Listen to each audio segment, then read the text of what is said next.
day.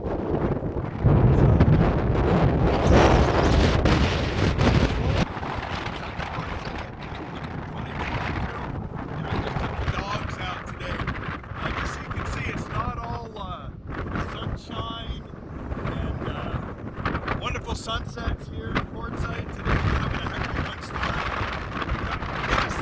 Gusts probably up to 50 miles an hour today, so everybody's kind of hunkered down. You can see like some of the trees and the dog's ears moving in the wind. What do you think there, Daisy? Huh? What do you think? Your ears flopping around? Yeah, we got a lot of winds today. A lot of dust in the desert. Like I said, people are just hunkered down. We're probably gonna try to go into town in a little while, but anyway, it's windy today, no doubt.